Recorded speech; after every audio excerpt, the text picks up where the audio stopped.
My name is Harper. I'm in my late 30s now, and for most of my adult life, I've been described with words like steady, capable, and low maintenance. The kind of woman people assume will always understand, always adapt, always be fine. I work in a role that rewards consistency more than visibility, and I learned early how to move quietly through rooms without needing to be noticed. People often underestimate me, not because I'm weak, but because I don't announce my strength. I don't interrupt. I don't perform urgency. I let others speak first, decide first, and assume first. To some, that reads as compliance. To others, absence. Very few ever wondered what it took to live that way. This story isn't about revenge, and it isn't about righteousness. It's about consequence. It's about time. And it's about the moment you realize that loyalty, when unexamined, can slowly erase you. The title alone makes people uncomfortable. I chose a new relationship over seeing my mother before she died. I understand why. It sounds cold. It sounds final. But nothing about this story happened suddenly. And nothing about that choice was impulsive. By the time the moment arrived, the shape of my life had already shifted in ways I didn't fully understand yet. For a long time, I was busy building a future while erasing my past. Not dramatically, not angrily, just efficiently. One adjustment at a time.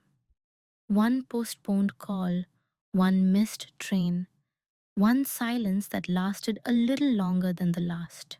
What you'll hear today is not a confession, and it's not a defense. It's an honest account of how someone becomes invisible inside their own family, how that invisibility gets mistaken for reliability, and how quiet people don't usually break, they withdraw.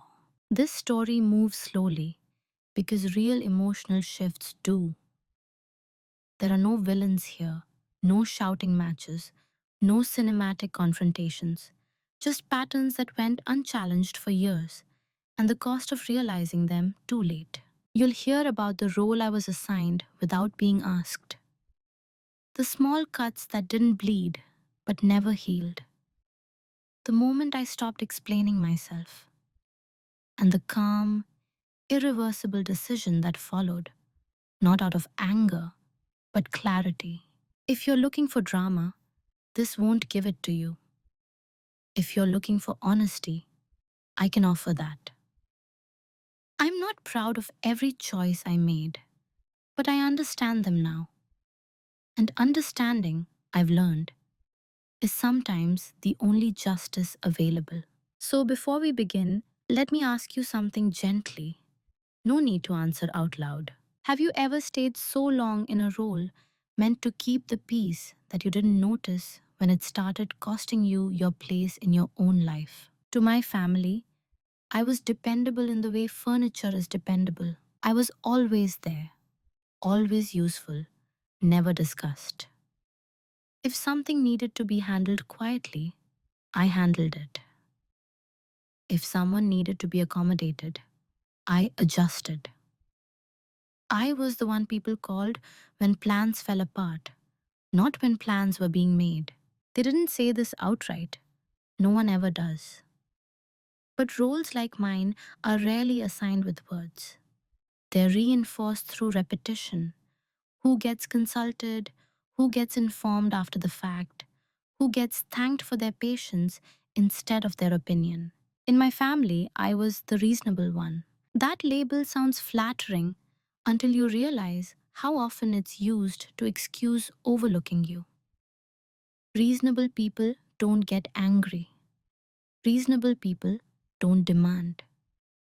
Reasonable people don't complicate things by needing too much. I learned early that my value came from how little friction I created. My younger brother was the sensitive one. My older sister was the ambitious one. My mother, she was the axis everything revolved around.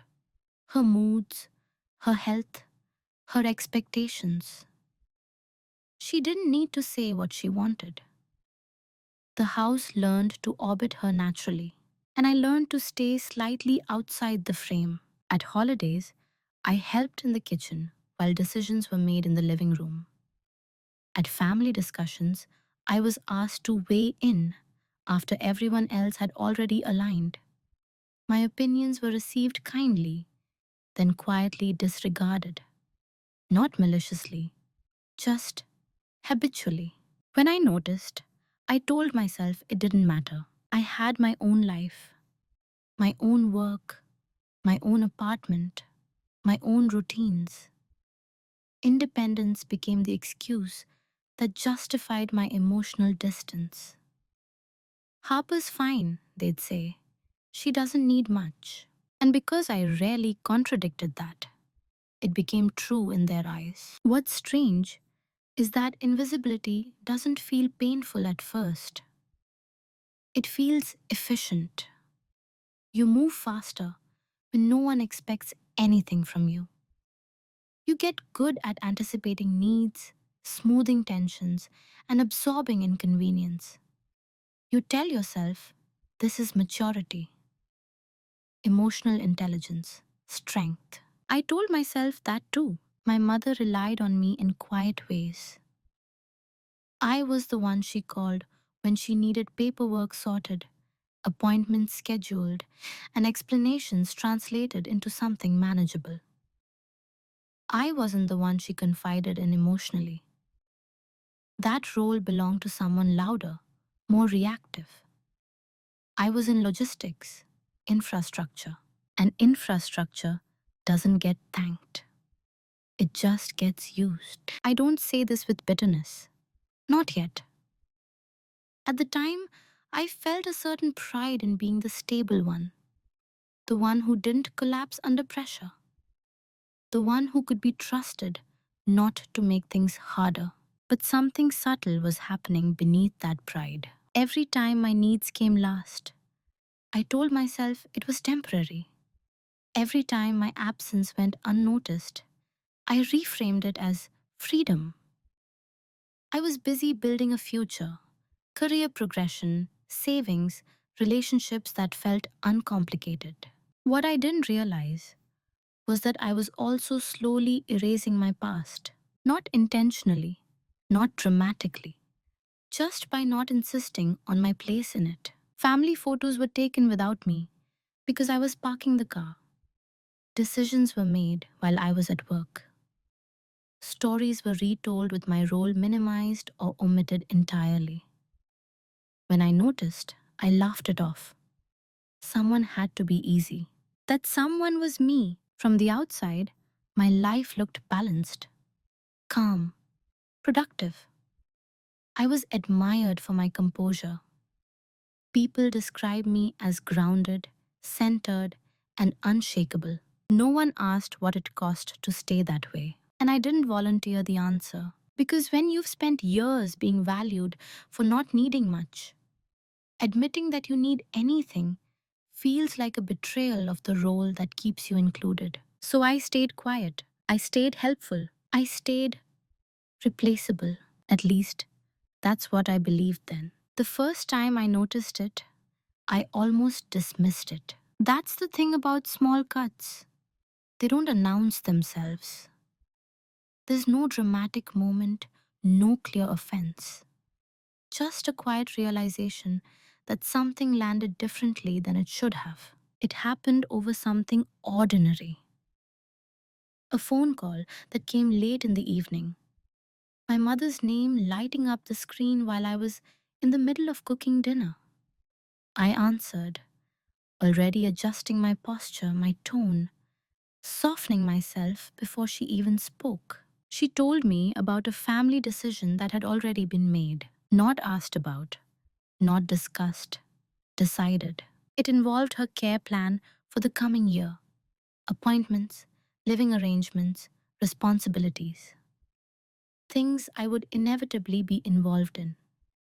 things I had historically managed. She spoke quickly, efficiently, as if she were informing a colleague rather than a daughter. We didn't want to bother you, she said, almost cheerfully. You're always so busy. The word busy landed strangely.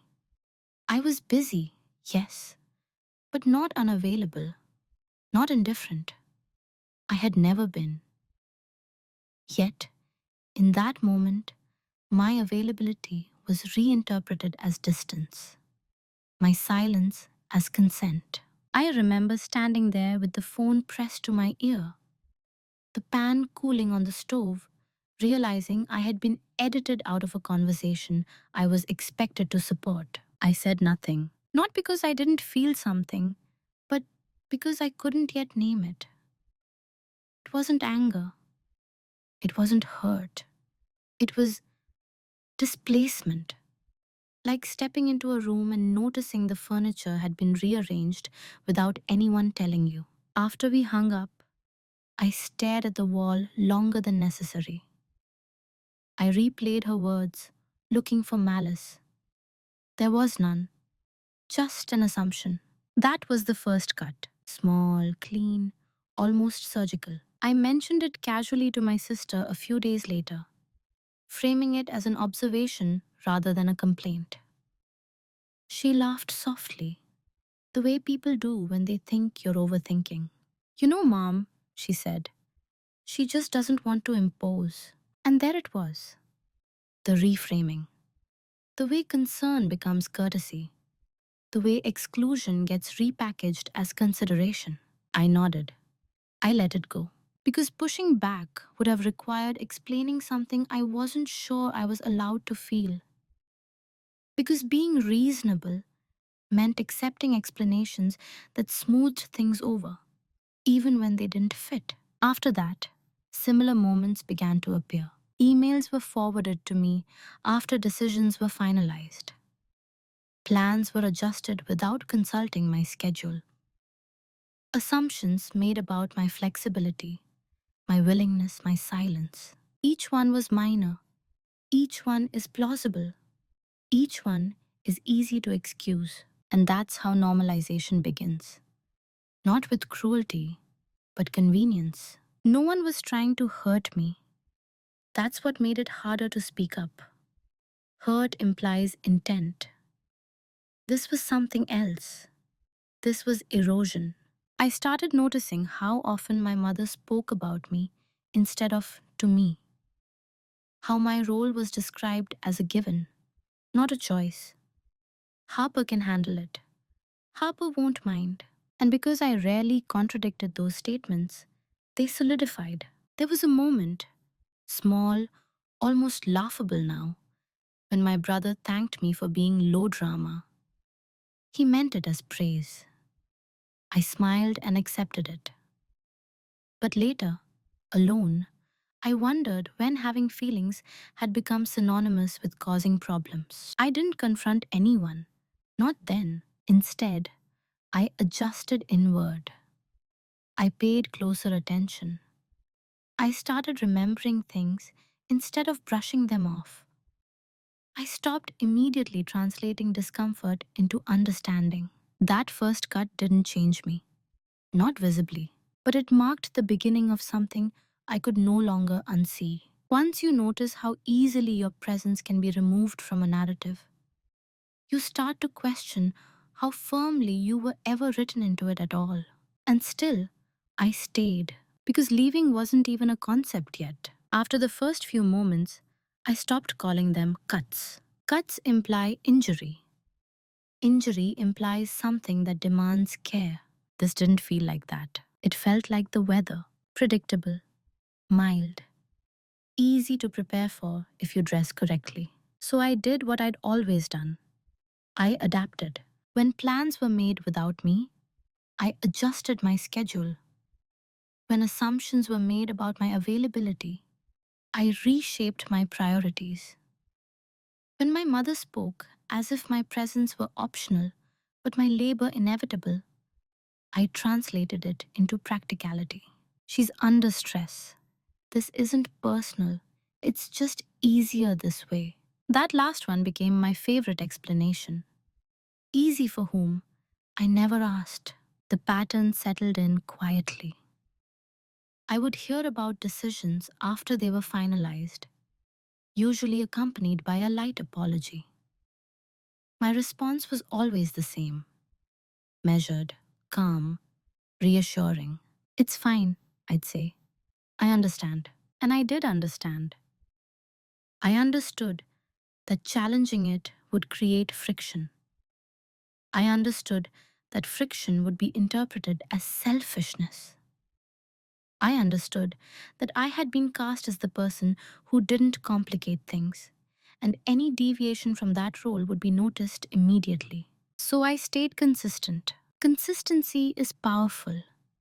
It teaches people how to treat you. I became so reliable in my silence that it stopped registering as silence at all.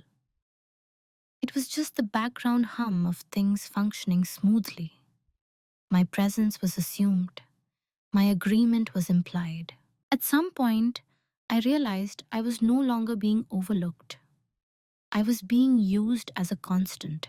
Constants don't get consulted, they get calculated around. There were moments when I almost spoke up, small openings in conversations where I could have said, "Next time, I'd like to be included," or "That doesn't work for me." But the words never felt urgent enough. The cost of saying them seemed higher than the discomfort of swallowing them.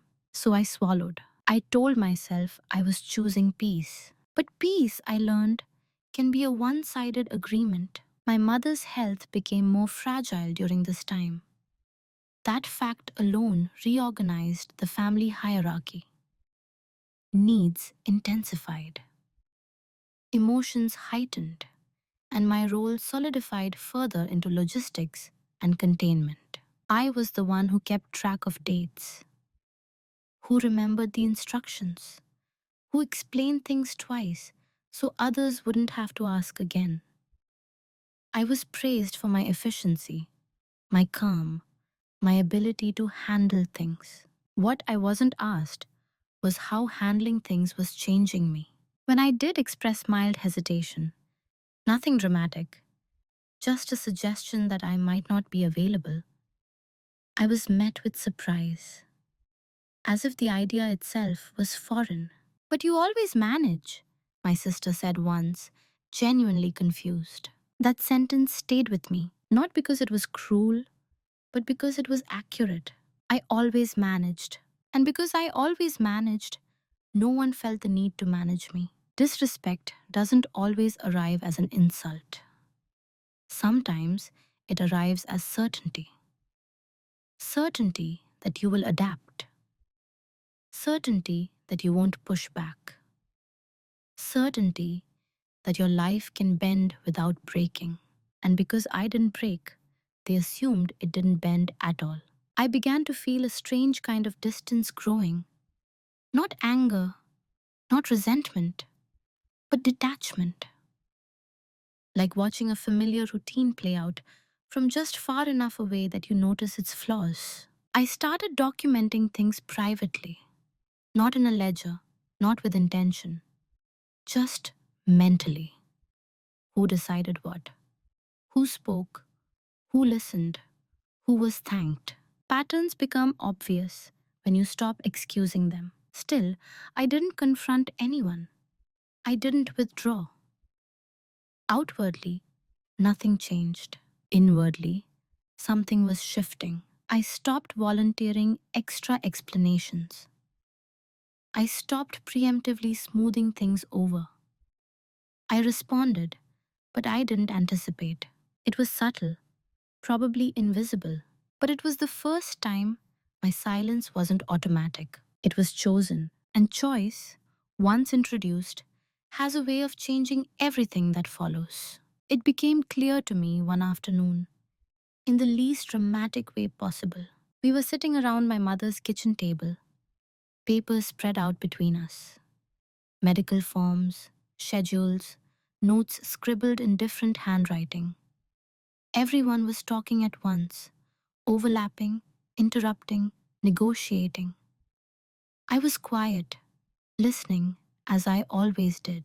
At some point, my mother turned to me and said, almost absent mindedly, Harper will take care of the rest. No discussion, no eye contact, just a conclusion. No one questioned it, not even me. That was the moment I understood the role I'd been assigned. I wasn't a decision maker. I wasn't a participant. I was the fail-safe, the contingency plan, the person who absorbed whatever was left once everyone else had taken what they needed. Reliable, useful, invisible. The realization didn't hurt the way you'd expect. It was clarifying, like finally seeing the shape of something that had been pressing against you for years. Once I named the role, I saw it everywhere. I was included in conversations just enough to be informed, never enough to influence. My opinions were welcomed in theory, filtered in practice. I was thanked for my flexibility more than my contribution.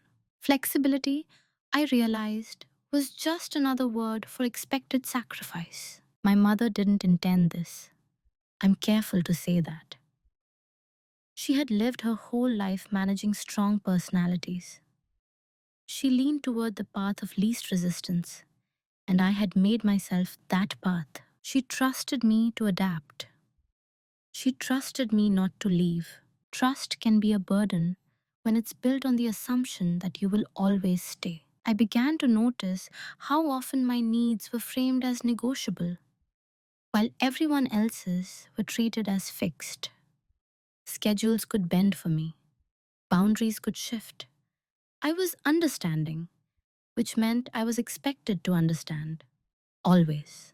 When I tried to imagine stepping out of that role, I felt an immediate wave of guilt. Who would handle things if I didn't? Who would translate the chaos into something manageable? The family system depended on my quiet compliance more than I'd realized, and that dependence gave me an uncomfortable kind of power, one I had never acknowledged before. I wasn't loud enough to be feared. I wasn't emotional enough to be managed. I wasn't demanding enough to be negotiated with. I was taken for granted. There's a strange safety in being taken for granted. As long as you perform the role well, you're needed. But you're also replaceable in theory, even if not in practice. I wondered, for the first time, what would happen if I stopped? Not dramatically, not angrily, just stopped filling the gaps. The thought unsettled me. I had built my identity around being the person who made things work. If I stepped away from that, who was I? That question lingered longer than any of the others. I didn't announce a change. I didn't challenge the assumption at the table that day. I nodded, gathered the papers, and took them home. But something had been named. And once named, it couldn't be ignored. I wasn't being overlooked because I was insignificant. I was being relied upon because I was convenient. And convenience, I was beginning to understand, is not the same as care. That distinction didn't make me angry. It made me precise. The shift didn't happen during an argument. There was no raised voice, no accusation, no moment where everything cracked open and spilled out. If you'd been watching from the outside, you wouldn't have noticed anything at all. It happened on a Tuesday. I remember because Tuesdays were the days I usually visited my mother after work. Not because she asked me to, but because it fit. Because it made things easier for everyone. Because I had shaped my life around availability without ever formally agreeing to do so. That day, I was late. Work had run long, unexpected, unavoidable. By the time I left the office, the sky had already darkened into that early evening gray that feels heavier than night. I checked my phone at a red light and saw 3 missed calls from my sister and 1 text from my mother. Are you coming? No context. No concern, just expectation. I felt something tighten in my chest. Not panic, not guilt, recognition. I replied that I'd be late, that I could come another day. The response came quickly. We were counting on you. No, I was hoping to see you. Are you okay?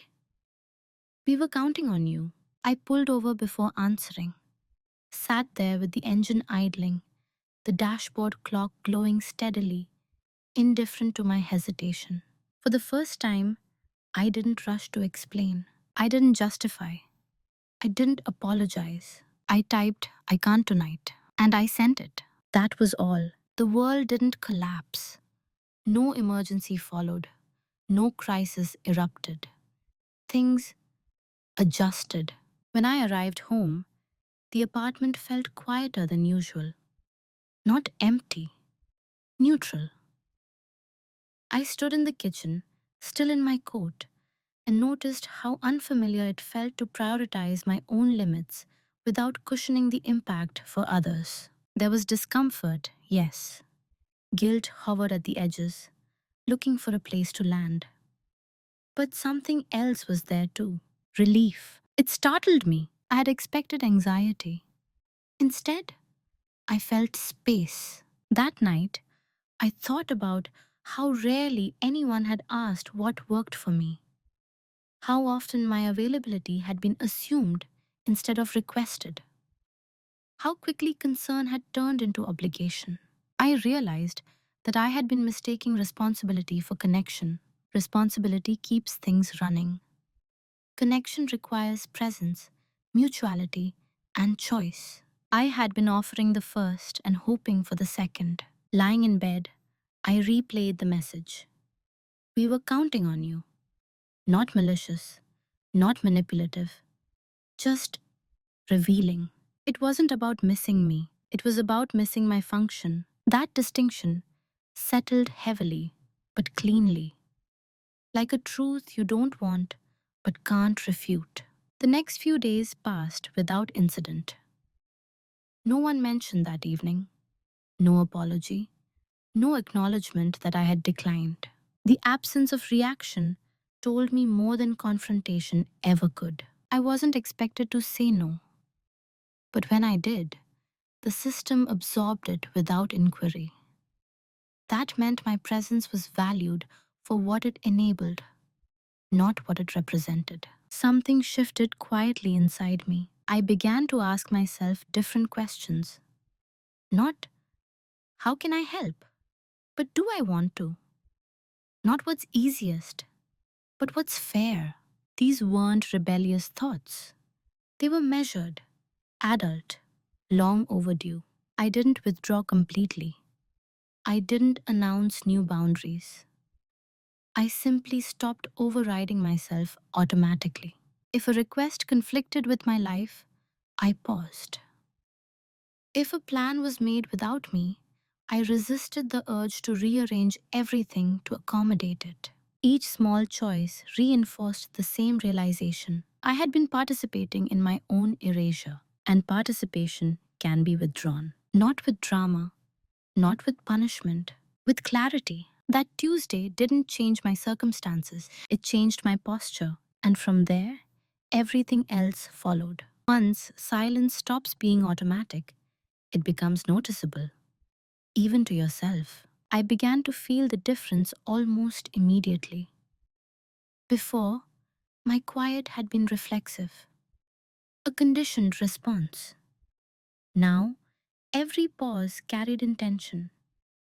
Every withheld explanation was deliberate. I still showed up. I still answered calls. But I no longer rushed to fill gaps in conversations or smooth over discomfort before it had fully formed. I let silence sit where it landed. Other people often mistake that kind of silence for weakness. They assume you have nothing to say. What they don't realize is that you finally decided not to say everything. My family didn't comment on the change at first. They couldn't. It was too subtle. I hadn't transformed overnight.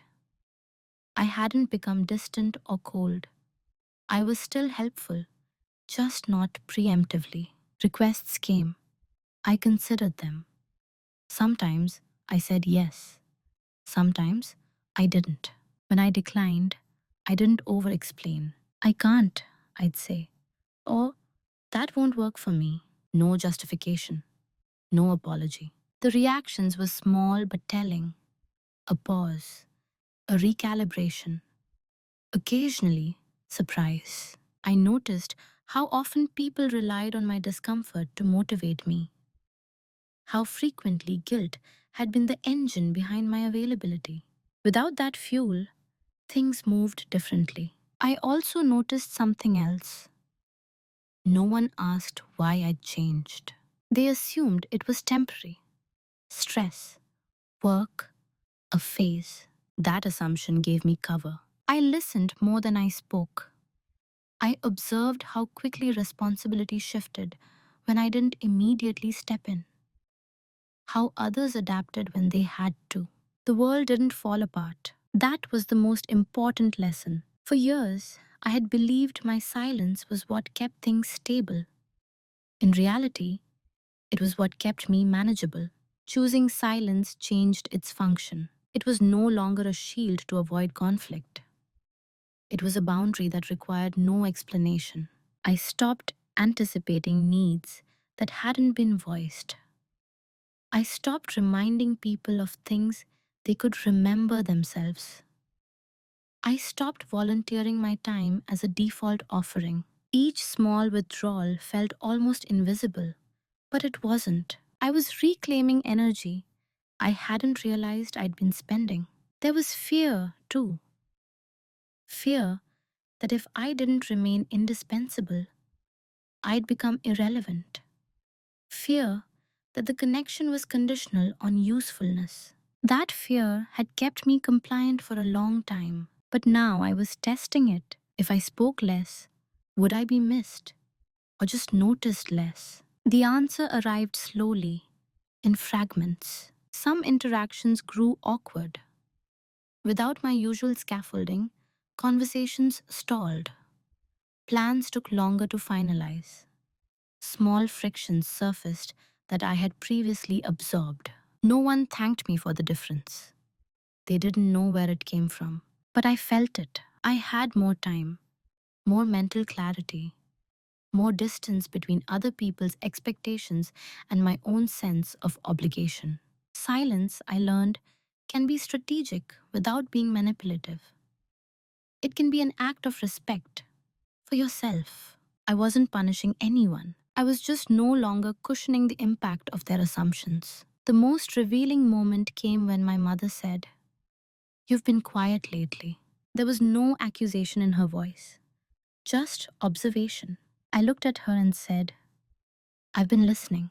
It was true, listening to what was being asked, listening to what was being assumed, listening to what was never offered in return. That silence changed how I heard everything else, and it prepared me for what came next. Because once you stop filling every space, you start to see what others never bothered to notice. When you stop performing your role at full volume, people rarely look closer. They look away. That's what made this next phase possible. My silence didn't register as a shift in agency. It registered as absence of stress or preoccupation or fatigue, something temporary, something that would resolve itself. So no one adjusted their behavior toward me. They didn't become more attentive. They didn't ask what I needed. They simply assumed I was managing, as I always had. And because they assumed that, they stopped paying attention. That was when I began preparing, not for confrontation, not for departure, at least not consciously. Preparation started as observation, then documentation, then positioning. Quiet, methodical, almost boring in its consistency. I began to keep track of responsibilities I had absorbed over the years, not emotionally, practically. Who relied on me for what? What systems did I maintain without acknowledgement? Which relationships depended on my availability rather than mutual engagement. I noticed how often my presence was required, but my consent was implied rather than requested. At work, this kind of mapping came naturally to me. Processes, dependencies, failure points. I had built a career on noticing what others overlooked. I applied the same lens to my personal life. I stopped reminding my family of deadlines unless asked. I stopped translating medical language unless someone requested help. I let others experience the friction of handling things themselves. They did, slowly, inconsistently, uncomfortably, but they did, and nothing terrible happened. That realization was both liberating and sobering. It meant my role, while useful, was not irreplaceable. It also meant that the expectation that I would always fill it had never been questioned, because it had never needed to be. I also started investing more deeply in parts of my life that existed outside my family's gravitational pull. My relationship at the time, new, tentative, still forming, became a place where I was seen differently, not as a resource, but as a person. My presence was chosen, not assumed. That contrast sharpened everything. With him, my time was requested. My boundaries were respected. When I said no, it didn't require justification. When I was quiet, it prompted curiosity, not confusion.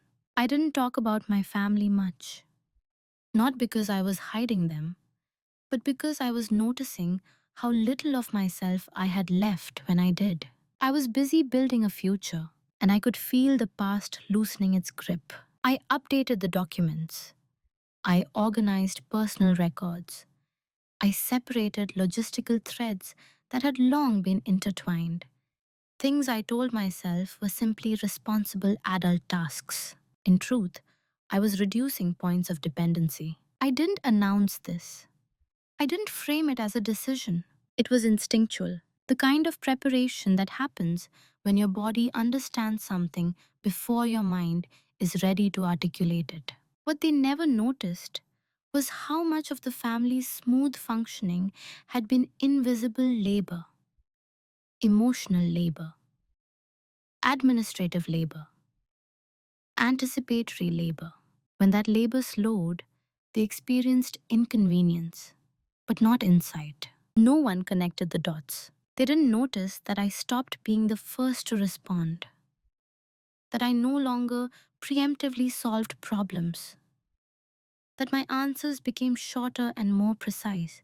They didn't notice that I was reclaiming myself, and that lack of notice was its own confirmation. I wasn't withdrawing to be seen. I was withdrawing because I had finally seen clearly. There's a particular kind of calm that comes from understanding leverage without needing to use it, from knowing that you could change things, not explosively, not publicly, but decisively.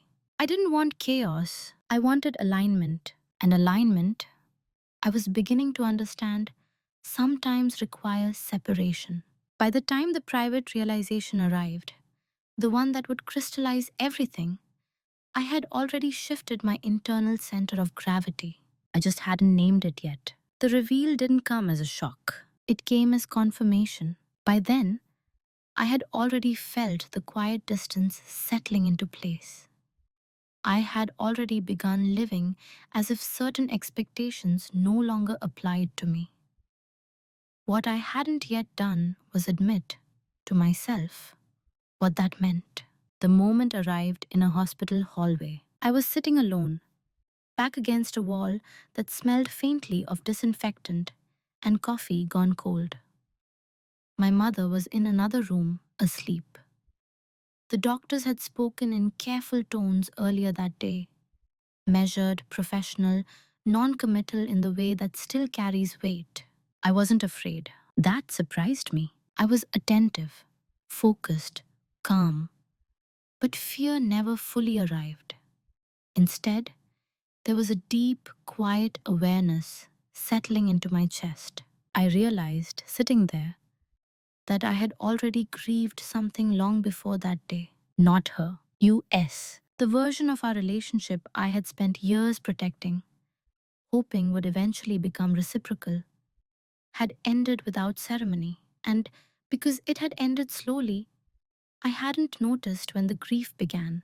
That was the reveal. I wasn't avoiding closeness out of self protection. I had already accepted the limits of what this relationship could offer me. And acceptance changes obligation. I thought back over the years. How often my mother had relied on me without asking. How rarely she had asked how I was doing without needing something in return. How concern had always been practical, never curious. She loved me. I don't question that. But love, unexamined, can still be unequal. Sitting there, I understood something with absolute clarity. If nothing changed, I would continue to disappear. Not all at once, not dramatically, just enough at a time that one day I would look back and realize I had lived someone else's version of a good daughter instead of my own version of a whole person. There was no anger in this realization, just finality. I didn't tell anyone about it. Not my partner, not my siblings, not even myself out loud. But I made a quiet decision. I would stop measuring my worth by my usefulness. I would stop performing closeness that wasn't being offered in return. And when the moment came, when choice became unavoidable, I would choose the life I was building, not the role I was leaving behind. That decision didn't make me feel powerful. It made me feel honest. I sat there until visiting hours ended, then left without ceremony. No one questioned it. No one asked me to stay longer. Someone else would take over. They always did. As I walked to my car, I noticed how steady my breathing was, how intact I felt. I wasn't running away. I was standing still. From that point on, everything became clearer. Not easier, clearer. I no longer framed my actions around what would be expected of me in a crisis.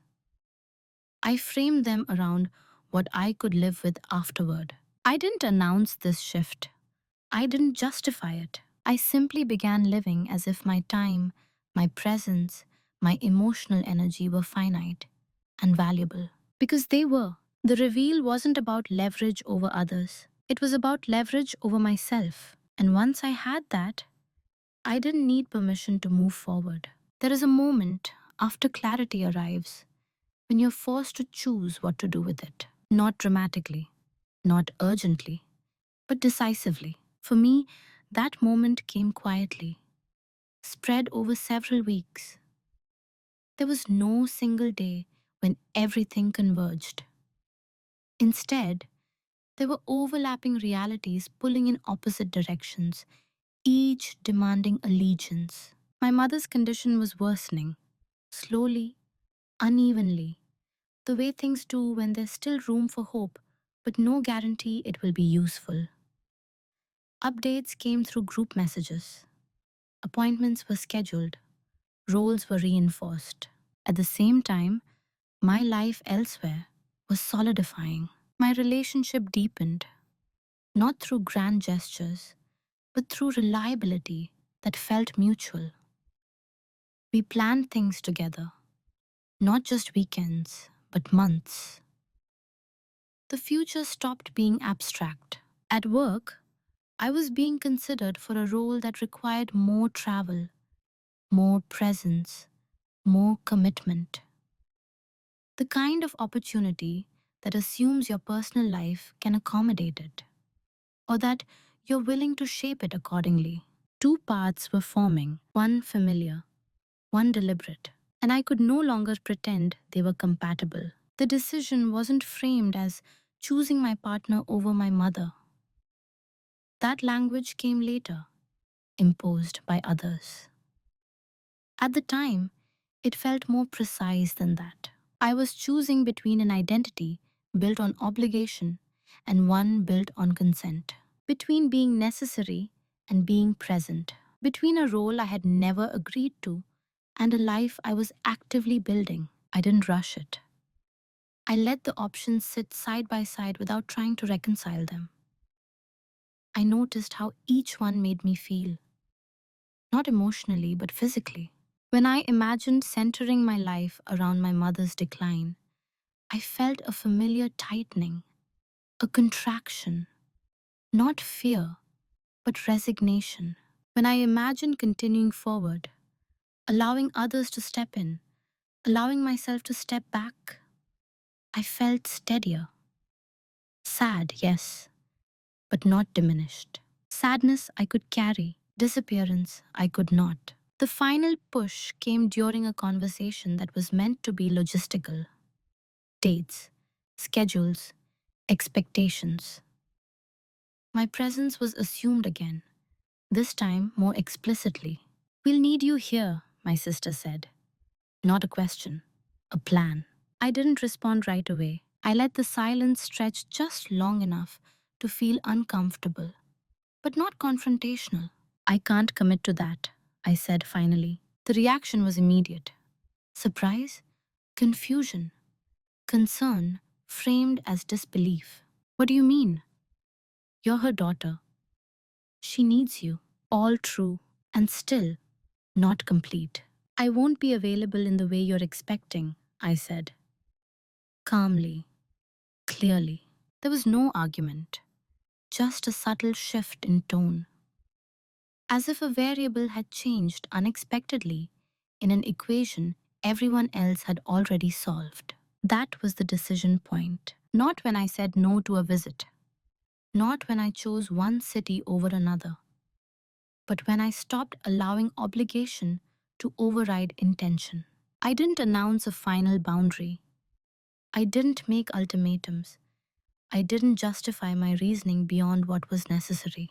I simply stopped offering myself as the default solution. That choice didn't make me feel victorious. It made me feel accountable to my own life. And once that accountability existed, there was no returning to who I had been before. After the decision, there was no announcement. That's the part people rarely understand. They expect a declaration, a confrontation, some visible line drawn in the sand.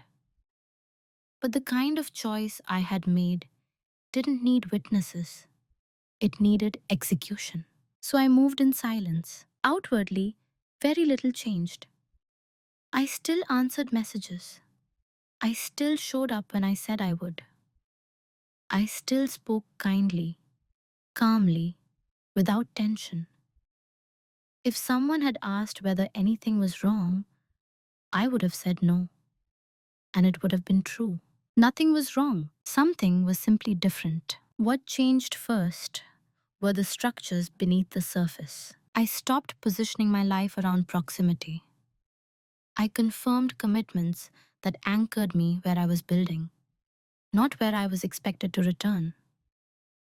Travel plans were finalized. Work responsibilities expanded. My calendar, once flexible by default, became specific. Specificity is a form of boundary that doesn't argue. I updated legal documents quietly. Nothing dramatic, just alignment. Emergency contacts, powers of attorney, clear lines of responsibility that no longer defaulted to me unless explicitly chosen. No one noticed. Why would they? These were things I had always handled. The assumption that I would continue to do so worked in my favor now. It created space for me to reassign weight without triggering an alarm. Emotionally, I did something just as important. I stopped rehearsing conversations that never happened. For years, part of my energy had been spent anticipating questions, managing reactions, softening outcomes before they arrived. I let that go. I accepted that the misunderstanding was not a failure on my part. If people wanted clarity, they could ask. They didn't. That silence told me everything I needed to know. As my mother's condition declined further, updates came through others. I responded when appropriate. I expressed concern. I offered support that didn't require self erasure, but I no longer centered myself in the narrative of her care. That role passed to others naturally, unevenly, imperfectly. And still, the system held. There were moments of discomfort, gaps, where I would once have stepped in. I resisted the urge, not out of cruelty, but discipline. Moving in silence requires restraint. It requires trusting that the choice you've made doesn't need constant reinforcement. At times, guilt surfaced, not sharp, not overwhelming, but present. I acknowledged it without letting it steer me. Guilt is a signal, not a command. I didn't stop loving my mother. I stopped confusing love with self abandonment. My relationship continued to deepen, not because I was choosing it over something else, but because I was finally choosing it without apology. We talked about the future as something real, not hypothetical. Plans had edges now, timelines. I felt rooted. No one from my family confronted me during this time. No one accused me of pulling away. The absence of confrontation was almost surreal. It meant one thing: they still believed I was available. They just hadn't needed to test it yet. And that was fine, because by then, my life was already in motion. Silence isn't emptiness, it's preparation. And I was prepared. The consequences didn't arrive with confrontation, they arrived in confusion. At first, it was subtle: missed connections, delayed responses, small things slipping through the cracks that had never existed before. Appointments overlapped, instructions were misunderstood, details were forgotten. Not catastrophically, just enough to be felt. I would hear about these things later, usually framed as mild frustration. It's been a little chaotic lately. Things feel disorganized. We're still figuring out the new rhythm. No one said my name in those sentences, but I heard it anyway. When you remove a silent stabilizer from a system, the system doesn't collapse. It wobbles. And people rarely look for what's missing. They look for what's malfunctioning. My sister sounded more tired when she called. Shorter, less certain. She asked questions she'd never needed to ask before. Questions I used to answer automatically. This time, I answered selectively, not coldly, not defensively, just honestly. I'm not sure, I'd say. Or, you might want to check with the doctor's office. Each time, there was a pause on the other end of the line, a recalibration. I could feel the shift happening, not as resentment, but realization.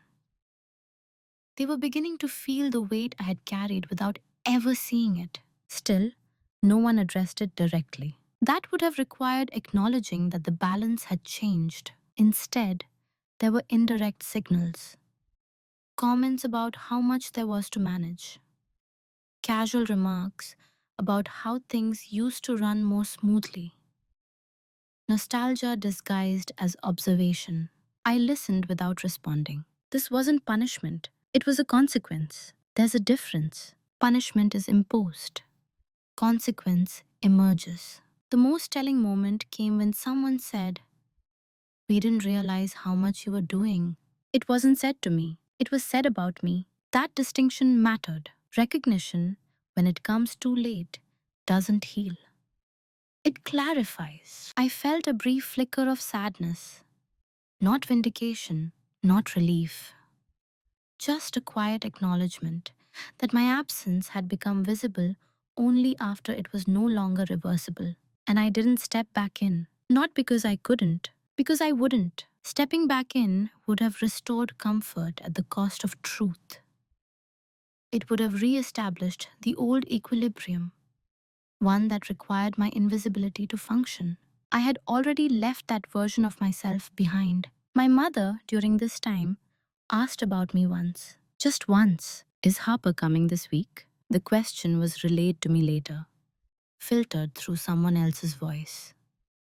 By the time it reached me, It sounded less like a desire and more like a disruption to expectations. I said I wouldn't be. No justification followed. No one argued. That silence, on their end this time, was the clearest consequence of all.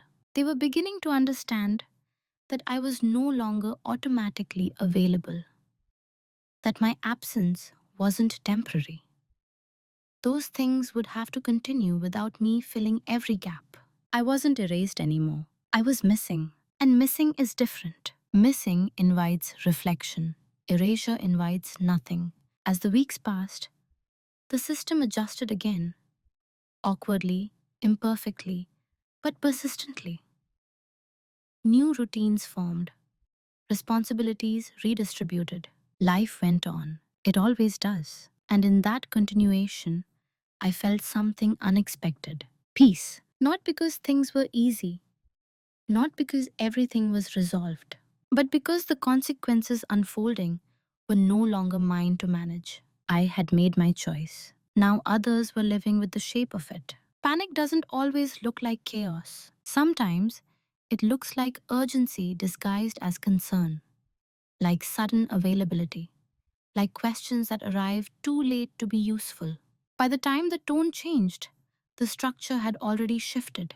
Messages started coming more frequently, not demands, requests, softer now, carefully worded, as if language itself could undo momentum. Can you come this weekend? She keeps asking for you. It would mean a lot. Meaning, I noticed, had finally replaced assumption. But meaning isn't retroactive. I read those messages slowly. I didn't avoid them. I didn't rush to respond either.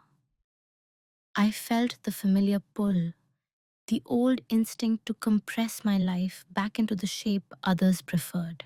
And then I felt something stronger. Finality, not cruelty, not indifference, just the understanding that some thresholds, once crossed, can't be uncrossed without cost.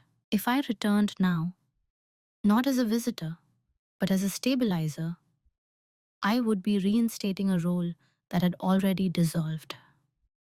I would be teaching everyone, including myself, that my boundaries were temporary inconveniences rather than structural changes. I couldn't do that, so I answered honestly, I won't be able to come. The replies that followed weren't angry, they were unsettled. Confusion crept into the language.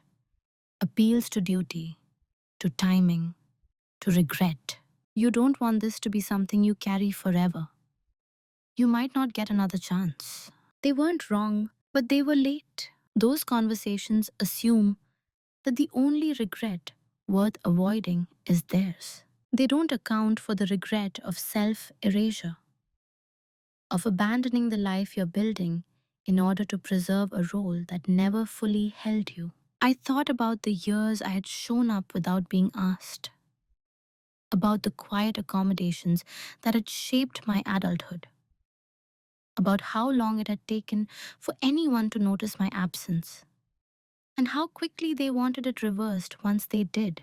Fixing things, I realized, would require me to become invisible again. That wasn't repaired. That was repetition. The urgency escalated as my mother's condition declined further. The language shifted from preference to fear, from suggestion to emotional accounting. She's asking for you. You'll regret this. Those words landed heavier, not because they were manipulative, but because they were true in a way that mattered. I would regret something. The question was, which regret could I live with? Regret for not returning to a role that cost me myself? Or regret for not being present at the end of a relationship that had already asked everything of me? I chose the regret that didn't require me to disappear. That choice didn't make me feel strong. It made me feel adult. There were no more attempts after that. The realization set in, not all at once, but gradually, that the old solution wasn't available anymore. I wasn't withholding out of spite. I was unavailable by design, and design, once implemented, doesn't yield to urgency. I thought about my mother often during that time, not in guilt ridden spirals, but in quiet reflection. I remembered her strengths, her limitations, the ways she loved, and the ways she didn't know how to. I didn't hate her. I simply stopped sacrificing myself to prove that I loved her. By the time the call slowed, it was clear that fixing things, returning to the old dynamic, was no longer possible. Not because I refused, but because I had already changed. And change, once integrated, doesn't negotiate. The confrontation, when it finally happened, was almost disappointing in its simplicity. No raised voices, no accusations, no emotional collapse. Just two people sitting across from each other, realizing they were no longer speaking from the same place. It was my sister who asked to meet, not urgently, not dramatically. A message that said, "Can we talk?" As if talking had ever been the issue. We met at a quiet cafe, the kind designed for conversations that don't want an audience. She looked tired, not frantic, not angry, just worn down by a weight she had only recently begun to feel. "I don't understand," she said after a while. "You've always been there." That sentence carried years inside it. "I know," I replied. She waited for more, an explanation, a defense, something emotional enough to justify the discomfort she was feeling. I didn't give her that. "I didn't leave suddenly," I said. "I stopped compensating." She frowned, not in anger, but confusion, as if the language itself were unfamiliar. "We needed you," she said. "I know," I said again. "And I needed to stop being the only one who adjusted." There was a long pause, the kind that usually prompts someone to soften their words, to rush in and ease the tension. I didn't. She tried a different angle. "Do you know how this looks?" I did. It looked like abandonment. It looked like selfishness. It looked like choosing a relationship over family. "I do," I said, "and I'm okay with that." That was the moment she really looked at me, not as the reliable one, not as the backup, but as someone who had made a decision she couldn't undo. "You could still come," she said quietly. "Even now." I shook my head, not dramatically, just once. "If I do," I said, "it won't be because I want to. It'll be because I'm expected to. And I won't live like that anymore." She didn't argue. That was the strangest part. She exhaled slowly, as if letting go of a position she had been holding out of habit rather than belief. "I didn't realize how much we leaned on you," she said. "I know," I replied. "That's why it worked."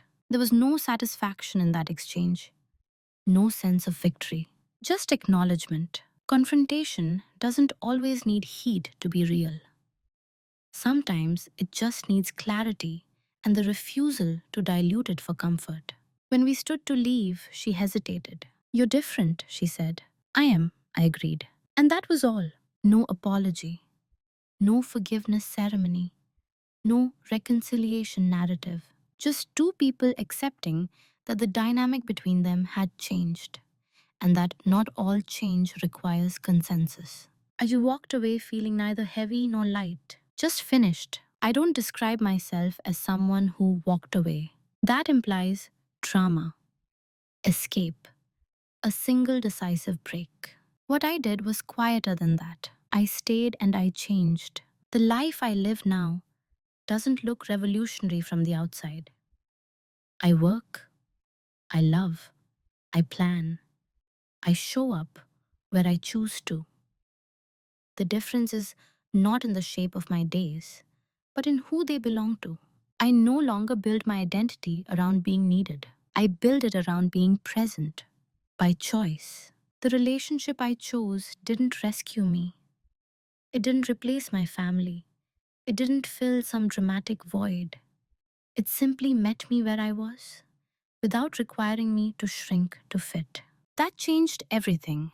I'm still capable, still reliable, still observant. Those traits didn't disappear when I stopped being invisible.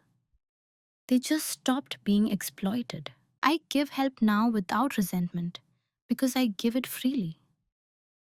When I say no, I don't rehearse guilt afterward. When I'm quiet, it's not because I'm suppressing something, it's because there's nothing left unsaid. My mother did pass away. I won't soften that. I wasn't there in the way people expect daughters to be. I was present in a way I could live with. I held her in thought, not in logistics. I grieved without returning to a role that had already cost me too much. Some people will never understand that distinction. I've made peace with that. Understanding isn't owed, integrity is. The family dynamic never returned to what it was. It couldn't. Once a system reveals its dependence on someone's silence, that silence can't be restored without consequence. We are more distant now, not hostile, just honest in a way we weren't before. I am no longer the unspoken solution. I am a person with a life that has weight. That weight is something I carry with care. I don't tell this story to justify myself. I tell it because quiet people are often misunderstood. Their boundaries are mistaken for absence, their restraint for indifference, their choices for cruelty. What they rarely get credit for is the discipline it takes to stop disappearing.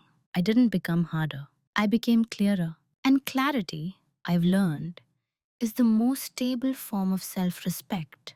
There are stories people tell themselves about what love should look like, that it should be selfless, endless, quietly sacrificial, that if you're capable of carrying more, you should, without complaint, without limit. I believed that story for a long time. It's an easy story to live inside, especially if you're good at endurance. Especially if you've been praised your whole life for being strong, reasonable, the one who can handle it. But endurance isn't the same thing as devotion and sacrifice, when it's expected rather than chosen, stops being love and starts becoming erasure.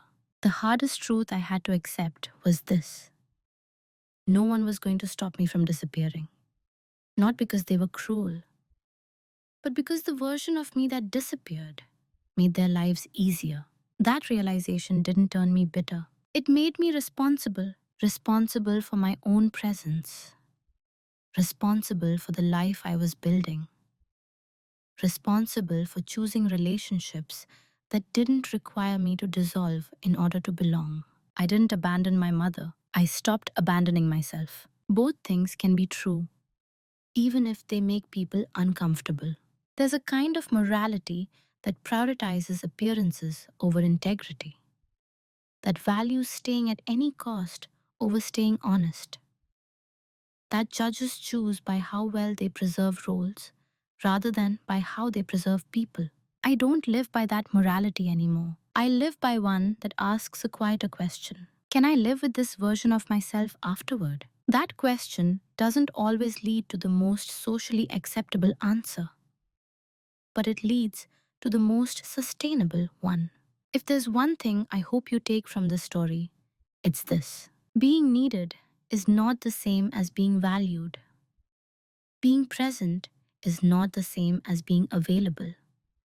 And love that requires you to disappear is not love you are obligated to perform. Some regrets are loud and immediate, others are silent and lifelong. I chose the regret that allowed me to remain intact. If you've ever found yourself in a role that kept the peace while costing you your place, if you've ever been praised for being easy while quietly shrinking, I want you to know this: you're not wrong for wanting more.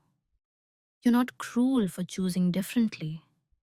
And you're not alone in learning this later than you wish you had.